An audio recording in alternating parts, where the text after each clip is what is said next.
لا حول ولا قوة إلا بالله العلي العظيم. أعوذ بالله من الشيطان الرجيم. بسم الله الرحمن الرحيم. الحمد لله الذي جعل الحمد مفتاحا لذكره وسببا للمزيد من فضله ودليلا على آلائه وعظمته. ثم الصلاة والسلام والتحية والإكرام على خير خلقه وأفضل بريته حافظ سره ومبلغ رسالاته الذي سمي في السماء بأحمد وفي الأرض بأبي القاسم محمد. اللهم صل على محمد وعلى أهل بيته الطيبين الطاهرين المعصومين المظلومين ولعنة الله على أعدائهم أجمعين.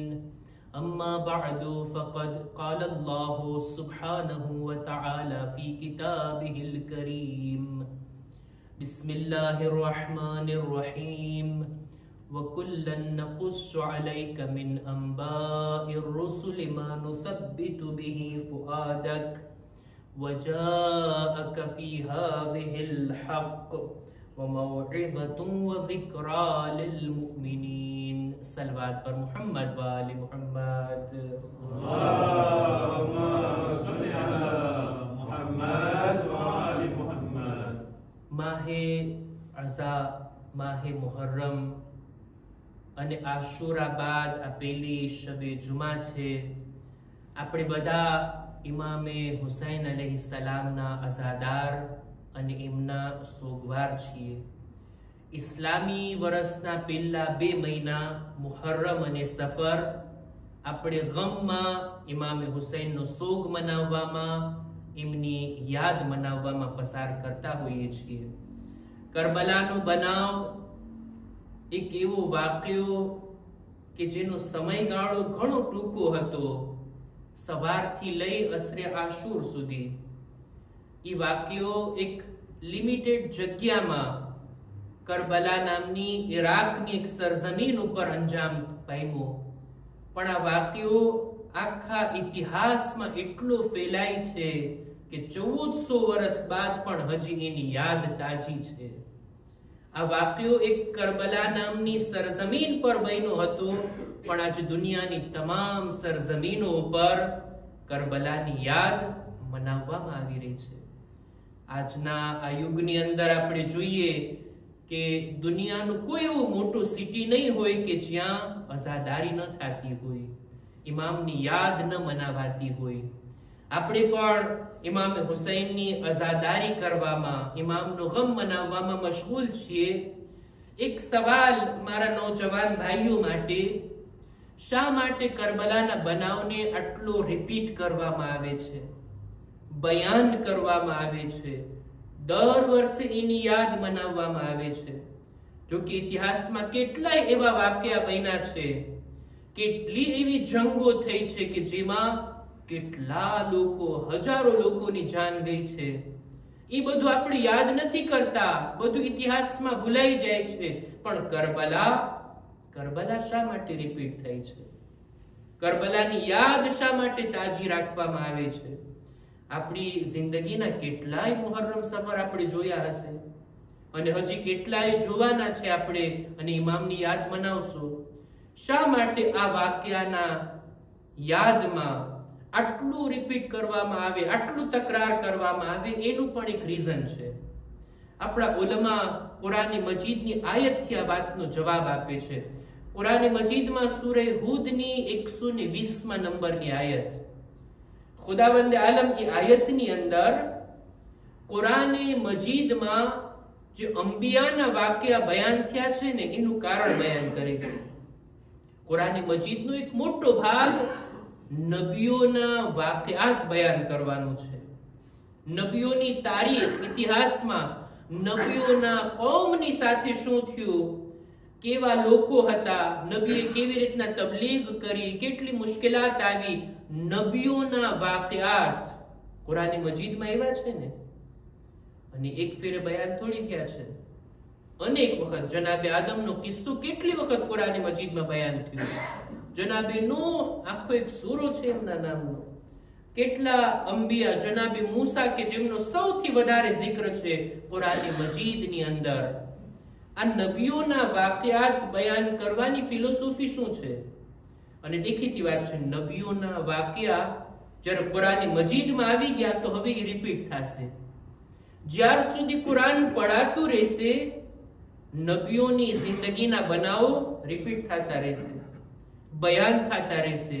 શા માટે? આ વાતનો જવાબ કુરાન મજીદમાં સૂરે હૂદની 120 નંબરની આયતમાં ખુદા રસૂલે ખુદાને કહે છે કે વકુલ્લન નકુસ્સુ અલૈક મિન અંબાઇર રસૂલ, એ નબી, અમે તમને ગુઝિશ્તા નબીઓની જિંદગીના વાકયાત બયાન કરીએ છીએ. અમે એને કુરાનમાં નાઝિલ કર્યા. અમે ગુઝિશ્તા કૌમોની ઇતિહાસની, હિસ્ટ્રીની વાતો તમારા માટે બયાન કરી. એના 4 રીઝન છે. સૌથી પહેલું, લિનુસબ્બિત બિહી ફુઆદક, એ નબી, અમે ચાહીએ છીએ કે તમારા દિલને સુકૂન અને આરામ મળે, તમારા દિલને ઇત્મીનાન મળે. એ માટે અમે ગુઝિશ્તા નબીઓના વાકયાતને બયાન કરીએ છીએ. અને ખરેખર ઇતિહાસની વાતો ઇન્સાનને ઘણું સુકૂન આપે છે. કુરાન આને વાકયાત બયાન કરવાના રીઝન તરીકે ઓળખાવે છે. ખુદા જ્યારે જનાબે નૂહ નબીની તબલીગનો કિસ્સો સંભળાવે કે એ નબી, જનાબે નૂહે 950 વર્ષ કૌમની અંદર તબલીગ કરી અને અંતમાં રિઝલ્ટ શું આવ્યું? બહુ ઓછા લોકો ઈમાન લાવ્યા. નબીએ બદદુઆ કરીને કૌમ હલાક થઈ ગઈ. એ નબી, તમે તો 23 વર્ષ તબલીગ કર્યા છો, તમારે તો 23 વર્ષની જ તકલીફ ઉપાડવાની છે. નબીના દિલને ઢારસ મળશે કે નહીં? જનાબે અય્યુબ 7 વર્ષ સુધી એટલી સખ્તીમાં સબ્ર કર્યા. એ નબી, તમે તો 3 વર્ષે અબી તાલિબમાં સખ્તીના પસાર કર્યા છો. નબીને ગુઝિશ્તા નબીઓની તકલીફો, એમની વાતોને બયાન કરી અને સખ્તીઓમાં તમારું દિલ આરામ થાય, મુતમઈન થાય, એ હેતુસર અમે તારીખના વાક્યા કુરાનમાં બયાન કર્યા. આ પહેલી વાત. બીજું, વજાઅક ફી હાઝિહિલ હક, આ કુરાન મજીદના બનાવની અંદર કુરાનના વાક્યા એમને ખ્યાલી સ્ટોરીઝ નથી, બલકે આ વાક્યા હકીકત બયાન કરે છે. હકીકતમાં આવું બન્યું હતું. હકીકતમાં ફિરഔન હતો, જનાબે મૂસા પણ હતા. આ રીતના વાક્યા જે કુરાને બયાન કર્યા છે, હક છે અને હકીકત છે. ખુદા કુરાનમાં કહે છે કે અમે આ વાક્યાતને કુરાનમાં બયાન કર્યા. એનું બીજું રીઝન એ કે તમારી સામે હકીકતને રાખવામાં આવે, હકીકત તમારા માટે રોશન થઈ જાય. કોણ હક ઉપર છે ને કોણ બાતિલ ઉપર છે, એ એની જાણ થઈ જાય. કુરાન મજીદની અંદર જે કંઈ વાકયાત છે ફક્ત ઇતિહાસનો ભાગ નથી. એના પ્રકાશમાં આપણે આજના જમાનામાં જોઈ શકીએ છીએ હક ઉપર કોણ છે અને બાતિલ ઉપર કોણ છે. ત્રીજું રીઝન કુરાનમાં વાકયાત બયાન કરવાનું, મૌઇઝા, આ નબીઓના દાસ્તાન, એમના વાકયાત તમારા માટે બોધ છે, શિખામણ છે, નસીહત, દર્સ અને સબક છે, ઇબરતો છુપાયેલી છે આ વાકયાતમાં.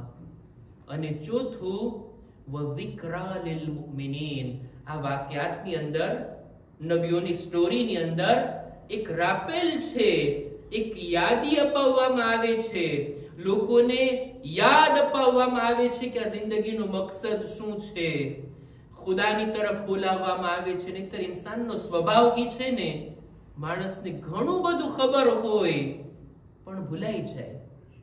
યાદી અપાવવાની જરૂર છે. ભાઈ, દીન છે, આ દુનિયામાં હંમેશા રહેવાનું નથી, એક આખિરત પણ છે.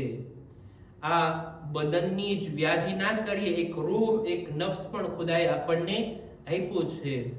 બદન તો ખાકમાં મળી જશે, આ રૂહ હંમેશા બાકી રહેવાની છે, એની ફિક્ર કરી. આ બધું યાદ અપાવવાની જરૂર છે. મારી વાતને હું વધારે ફેલાવું નહીં. ટૂંકમાં ખુદા કુરાનમાં અંબિયાના દાસ્તાન, એમના વાકયાતને બયાન કરે છે.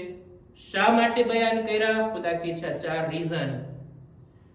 એ 4 રીઝન કે નબીનું દિલ આરામ થાય, સુકૂન અને ઇત્મીનાન મળે, હકીકત રોશન થાય, નસીહત અને ઇબરત છે એની અંદર, અને ચોથું તમારા માટે રાપેલ અને યાદી અપાવવાનું કામ. આ જ 4 રીઝનને આપણે કરબલાના વાક્યા ઉપર પણ લગાડી શકીએ છીએ. કરબલાનો બનાવ પણ આપણે એને તકરાર કરીએ છીએ, રિપીટ કરીએ છીએ. આ જ 4 રીઝન છે એની અંદર. આપણને જિંદગીમાં દીન ઉપર અમલ કરવામાં જો થોડી ઘણી તકલીફો પડે ને, તો કરબલા વાળાઓની તકલીફોને યાદ કરીએ કે દીન બચાવવા ખાતર કેટલી મુશ્કેલાતને તેમણે સહન કરી. હું દીન ઉપર અમલ કરવામાં સખ્તીઓ નથી ઉપાડી શકતો, તકલીફોનો સામનો નથી કરી શકતો. જિંદગીમાં કોઈ પણ દુઃખ, દર્દ અને ગમ હોય, કરબલાના બનાવને જો સામે રાખીએ તો કેટલા આપણા દર્દ હલકા દેખાય છે, હળવા પડી જાય છે. એટલે જ 8મા ઇમામે ફરમાવ્યું ને, જિંદગીમાં કોઈ પણ ગમ આવે, મુસીબત આવે, રડવું આવે ને, તમારા ગમ ઉપર નહીં, ઇમામે હુસૈન ઉપર રડવામાં આવે.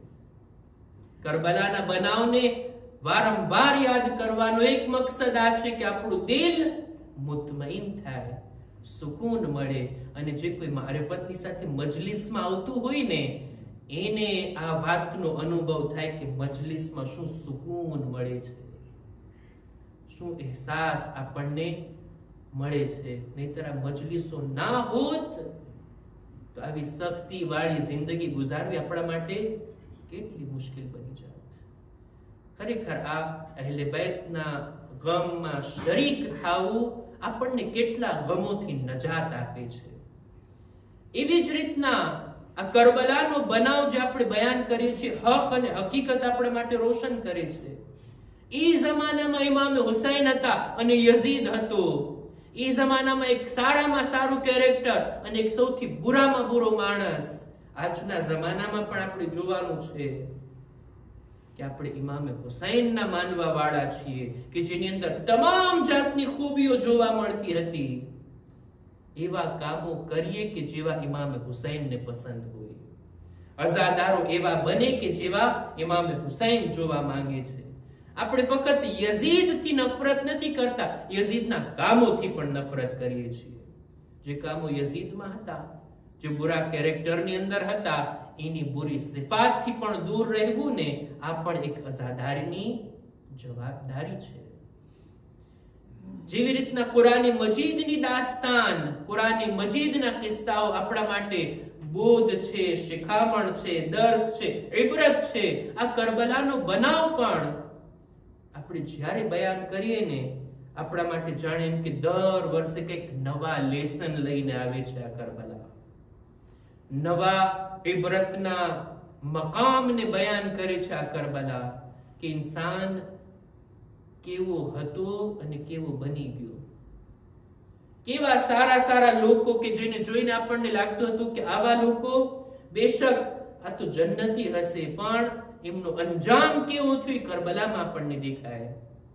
શિમ્ર જેવો માણસ કે જે જંગે સિફીનમાં મૌલા અલીના લશ્કરમાં હતો, એની જિંદગીનો અંત કેવો આવ્યો કે એ ઇમામે હુસૈનનો કાતિલ બની ગયો.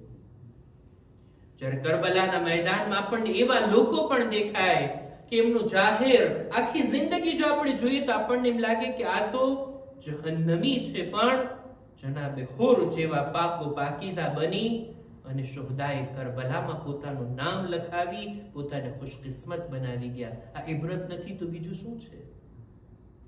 કરબલાના શુહદાની જિંદગીને જ્યારે જોવામાં આવે, આ વર્ષના અશરે મજાલિસની અંદર અમુક વાતોને મેં બયાન કરી કે જે લોકો માટે નવી હતી, કે ખરેખર શુહદાએ કરબલા આ રીતના એમની ફઝીલતો જેટલી છે એ તો સાંભળ્યા હતા, પણ એની જિંદગીના બારામાં, એમના નામોના બારામાં, એ લોકો ક્યાંથી આવ્યા હતા, કયા કબીલાના હતા, આપણે શોહદાએ કરબલા એમનો જિક્ર મસાઈબમાં સાંભળ્યા છીએ ને. મજલિસની છેલ્લી 10 મિનિટમાં ગમના બયાનની અંદર શોહદાએ કરબલાનો જિક્ર આવે, પણ જો શોહદાએ કરબલાની જિંદગીને જોવામાં આવે, એને ધ્યાનથી વાંચવામાં આવે તો કેટલી ઇબરતો છે એની અંદર, કેટલા બોધપાઠ અને શિખામણો છે કરબલાની અંદર. એવું નથી કે બધા જ મદીનાથી ઇમામની સાથે હતા, મક્કાથી ઇમામની સાથે હતા, નહીં. રસ્તામાં કેટલા લોકો ઇમામની સાથે થઈ ગયા, કેટલે દૂરથી આ લોકો આવ્યા હતા. અચ્છા, શોહદાએ કરબલા એમની સંખ્યા કેટલી છે, તેદાદ કેટલી છે? મશહૂર છે ને 72, જો કે વધારે છે. ગંજે શહીદા ઉપર જ્યારે આપણે એમના નામ વાંચીએ તો 100 થી વધારે છે. હાલો આપણે સમજી લઈએ 72 જ છે. મારા બાળકોથી હું સવાલ કરું, 72 શોહદામાંથી આપણને કેટલાના નામ આવડે છે? અડધા 50% લોકોના નામ આવડે છે. 70 ના અડધા 35 આપણે કરીએ, 36 લોકોના. હજી એના અડધા કરીએ, ચાલો 18 લોકોના નામ. 18 અસ્હાબે ઇમામે હુસૈન શોહદાએ કરબલા જાણ્યા છીએ આપણે. આપણને જનાબે હુરની વાત ખબર છે, જનાબે હબીબની વાત ખબર છે, જનાબે જોન, પછી જનાબે ઝુહૈરે કૈન, પણ ઈ સિવાય જનાબે સઈદ, જનાબે ઝુરૈર, જનાબે બુરૈર, અમુક નામ આપણે કદાચ સાંભળ્યા હોય, પણ બાકી બધા આ કરબલાના ઇબરત છે, આપણા માટે શિખામણ છે. ઈ પણ આપણા જ જેવા ગૈરે માસૂમ લોકો હતા, પણ પોતાને કેટલા બુલંદ કર્યા કે ઇમામના સાથીઓમાં એમનો શુમાર. આ ઇબરત નથી તો બીજું શું છે? ખરેખર શોહદાએ કરબલા વિશે જેટલું વિચારવામાં આવે કે કેવી હસ્તીઓ હતા, અલગ અલગ વાતો ધ્યાનમાં આવી હતી અને મેં બયાન કરી. શાયદ અહીંયા પણ આપણે વાતોની અંદર મજલિસોમાં લઈ આવશું કે કેવી ઇબરતનો મકામ છે કરબલાનું મેદાન. 2 સગા ભાઈ, અલી ઇબ્ન કરઝા, ઉમર ઇબ્ન કરઝા. એક ભાઈ ઇમામે હુસૈનના લશ્કરમાં છે ને બીજો ભાઈ ઉમરે સાદના લશ્કરમાં. સગા ભાઈઓ છે. એવા લોકો પણ છે કરબલાના મેદાનમાં કે જેઓ કૂફાથી આવ્યા હતા, જેઓ બસરાથી આવ્યા હતા. એવા લોકો છે કે જેમને ઇમામે પોતાની સાથે બોલાવ્યા, પણ તેઓ બહાના કાઢી અને ઇમામનો સાથ ન આપ્યા. એવા લોકો છે કે જો આશુરાના ઇમામને સદાય ઇસ્તિગાસા સાંભળીને આવ્યા છે આ બાજુ. ફક્ત જનાબે હુર નથી આવ્યા, 30 જેટલા લોકો સામેના લશ્કરથી તૌબા કરીને આ બાજુ આવ્યા છે અને પોતાને શોહદાએ કરબલામાં શામિલ કરાવી દીધા. આ ઇબરત નથી તો બીજું શું છે? વઝિક્રા લિલ મુમિનીન. કુરાન મજીદમાં ખુદા કહે છે કે આ અંબિયાની સ્ટોરીઝ જે મેં બયાન કરી છે કુરાનમાં, એની અંદર તમારા માટે એક રાપેલ, એક યાદાવરી, એક યાદ અપાવવું છે. ક્યારેક ઇન્સાનને ભૂલાઈ જાય, દિલો દિમાગમાંથી અમુક વાતો નીકળી જાય, એને વારંવાર યાદ કરાવવાની જરૂર છે, રિપીટ કરવાની જરૂર છે. એટલે જ ક્યારેય પણ મજલિસમાં એમ સમજીને ના આવવું કે આ તો વાત સાંભળેલી છે આપણે, આ હદીસ તો મેં પહેલા સાંભળી અત્યારે યાદ આવી, ત્યારે અમલ કર્યો હશે, અત્યારે પણ પાછો અમલ કરવાનો છે. ઈ માટે તો યાદ અપાવવામાં આવે છે. ઈ જ નમાઝનું બયાન, ઈ જ મજલિસની અંદર આવવાની વાત, ઈ જ મસ્જિદે આવવાની વાત, ઈ જ નમાઝે જમાત. હા, આ બધું યાદ અપાવવાની જરૂર છે. ખુદાએ પણ કુરાન મજીદમાં અંબિયાના કિસ્સાઓને વારંવાર બયાન કરીને આપણને યાદ અપાવ્યું છે. એ ઇન્સાન, તું દારે ગફલતમાં છો, આ ગફલતની દુનિયાની અંદર તું છો. દુનિયાના કામો, દુનિયાની ચમક, દુનિયાની ખૂબસૂરતી અને દુનિયાની મજા તને ખુદા, રસૂલ, દીન, ઇમામ, કુરાન, મસ્જિદ, નમાઝ આ બધાથી ગાફિલ કરી દે છે.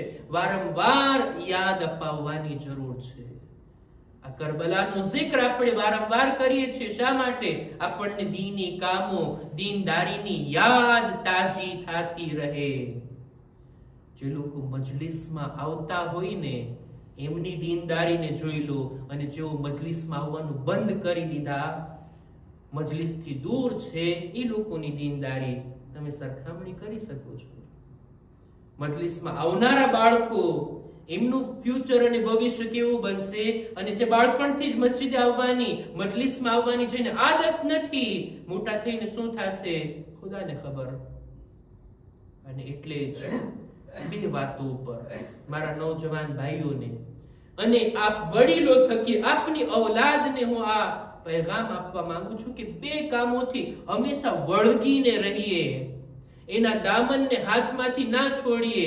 એક છે નમાઝે જમાઅત અને બીજું છે અઝાદારી. આપણે મુસલમાન છીએ, આપણે કલમો પડવા વાળા છીએ, આપણે અલ્લાહની ઇબાદત કરવા વાળા છીએ, અને અલ્લાહની ઇબાદતમાં સૌથી મહત્વની ઇબાદત છે નમાઝ. એના માટે હું કેટલો એહતિમામ કરું છું. નમાઝને સમય પર પઢું છું, જરાક કોશિશ કરીને જમાત નમાઝમાં શામિલ થવાની હું કોશિશ કરું છું. મારા નમાઝના સવાબને હું અનેક ગણો બનાવી શકું જો એને અવ્વલ ટાઈમે પઢું, જો એને જમાત સાથે પઢું. પણ જો નમાઝથી ગફલત હોય, આ નમાઝ ઈ છે જેના માટે કુરાન મજીદનું એલાન છે, ઇન્ન સલાત તન્હા અનિલ ફહશાઈ વલ મુનકર. નમાઝથી જો જોડાઈને રહેશો ને, આ નમાઝ બુરાઈઓથી બચાવશે. નહીતર કેવી કેવી બુરાઈઓ દુનિયામાં જોવા મળે છે. આ બુરાઈઓથી બચવું હોય ને તો નમાઝ, અને બીજું અઝાદારી. જ્યાં પણ અહીંયા તવજ્જો રાખશો, એક સલવાત પર મુહમ્મદ વ આલે મુહમ્મદ,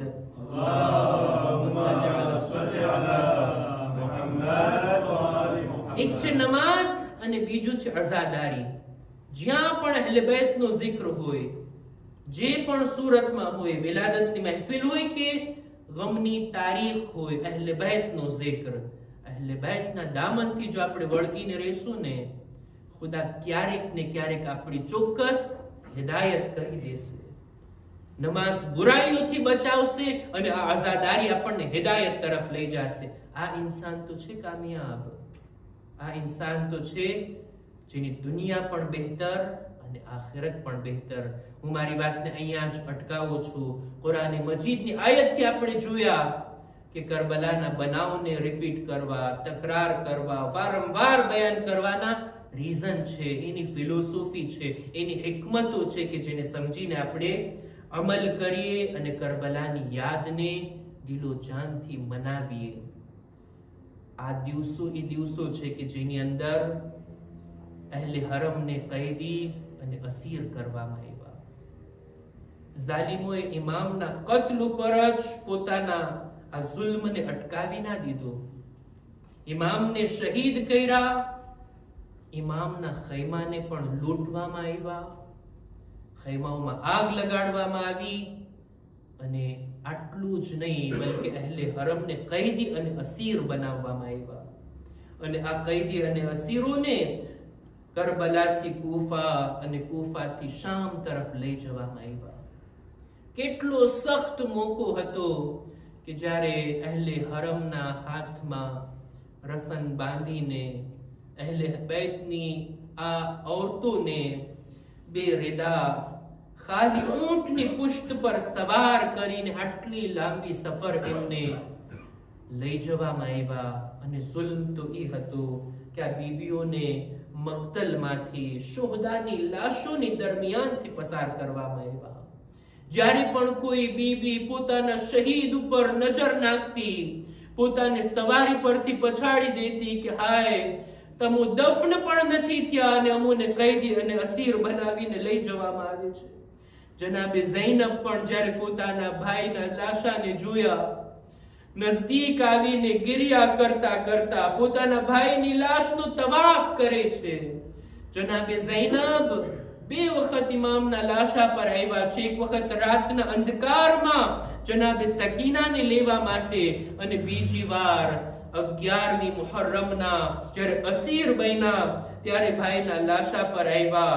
પણ રાતના અંધારામાં શાયદ ભાઈના જખ્મોને આટલા જોયા નહીં હોય. દિવસના અંજવાળામાં જ્યારે ભાઈની લાશને જોયા, એમના જખ્મોને જોયા, જનાબે ઝૈનબ તવાફ કરી રહ્યા હતા. એ બીબી, શા માટે તવાફ કરો છો? શું તલાશ કરો છો? કે છે જો ભાઈના બદન પર કોઈ હિસ્સો સલામત હોય. ઝૈનબ જતા જતા અમુક બોસા આપીને જાય, ઝૂકીને ભાઈની કપાયેલી રગો પર બોસા આપ્યા. એ ભાઈ, તારાથી જુદા થાઉં છું, મને માફ કરજે. મારા માથા પર ચાદર નથી કે હું તને કફન તરીકે ઓઢાડું. જનાબે ઝૈનબ તો ભાઈના જનાઝાથી રૂખસત થઈ રહ્યા હતા, પણ જ્યારે ચોથા ઇમામ પર નજર પડી, એવી હાલત હતી ઇમામની જાણે બદનથી રૂહ જુદા થઈ જશે. એ સૈયદે સજ્જાદ, આ તમારી શું હાલત છે? તમે પોતાને સંભાળો. ચોથા ઇમામ કહે છે, એ ફૂફી અમ્મા, તમે જોતા નથી દુશ્મનોએ પોતાની નજીસ લાશોને ઉઠાવી લીધી, પણ હાય રસૂલના નવાસા, કરબલાની જમીન પર બે ગોરો કફન છે. અરે જેનો જવાન દીકરો મૌજૂદ હોય, શું એના બાબાની લાશ આ રીતના જમીન પર? અલા લઅનતુલ્લાહ અલલ કૌમિ ઝાલિમીન. وَسَيَعْلَمُ الَّذِينَ ظَلَمُوا أَيَّ مُنْقَلَبٍ يَنْقَلِبُونَ إِنَّا لِلَّهِ وَإِنَّا إِلَيْهِ راجعون. परवरदिगारा हमारी मुख्तसर इबादत ने कबूल फरमा. खुदाया हमारा माँ बाप ना गुनाहों ने माफ कर. खुदाया शबे जुमा छे हमारा मरहुमीन ने मगफिरत फरमाओ. परवरदिगारा हमारी औलाद ने नेक तौफीक अता कर. परवरदिगारा दुनिया में इमाम हुसैन ની ઝિયારત, આખિરત में એમની શફાअत નસીબ કર. परवरदिगारा दुनिया में तमाम अज़ादारान हुसैन, तमाम ज़ाहिर हुसैन, तमाम ज़ाकिर हुसैन ની जान माल इज्जत आबरू ने हिफाजत फरमा. ज़माना ना इमाम ना ज़ुहूर में ताजील फरमा. हमारो शुमार इमना साथियों में कर. रब्बना तक़ब्बल मिन्ना इन्नका अंतस समीउल अलीम.